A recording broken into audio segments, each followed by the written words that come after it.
Hi, here we have the number of integers that satisfy this equation is how many? So you should remember this question has come in previous year CATs as well, similar type. If you have a expression a to the power b is equal to 1. Now there are three cases when this is possible. What are the three cases? One is when the base itself is 1. So 1 to the power any real number is 1. Okay, next we are talking about non-zero numbers. First of all, if both of them are 0, then that's not defined. We are talking about non-zero real numbers.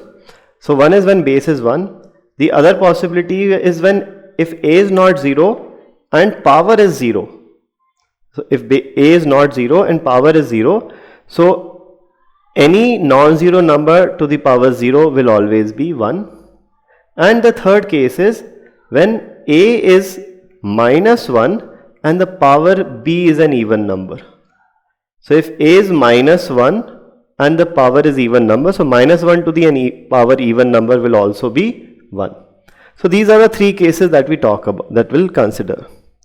So case 1 is when a is equal to 1, or a as in base. The base here is x square minus 5x plus 7 is equal to 1. Okay. Case 2 is when the power is 0, hence x plus 1 is 0, but in this case we just need to make sure that x square minus 5x plus 7, this should not be 0, the base should not be 0, because if 0 to the power 0 we get that, it would not be defined. And the third case is when the base is minus 1, x square minus 5x plus 7 is minus 1 and the power which is x plus 1 should be a even number. Okay, let's take each of these cases one by one. If you have x square minus 5x plus 7 is 1, we get x square minus 5x plus 6 is equal to 1, 7 minus 1. So this can be factorized as x minus 3 into x minus 2 is 0 using splitting the middle term. I hope you remember that. So from here we get two values of x is 3 or x is equal to 2.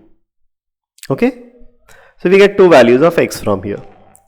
Next is when we have the power is 0. So if x is equal to x plus 1 is 0, we get x equals to minus 1, and we just need to make sure that the base is not 0. So when x is minus 1 whole square is 1, minus 5 times of minus 1 is plus 5 plus 7. Obviously this is not 0, so this is fine. So when power is 0, base is not 0, so this is also accepted. And finally, if the base is minus 1, so we'll get x square minus 5x, 7 minus 1 here becomes positive, so 7 plus 1 is plus 8, this is equal to 0. So x square minus 5x plus 8 is 0, and at this point x plus 1 should come out to be a even number. But if you look at it, here the value of d is not a perfect square.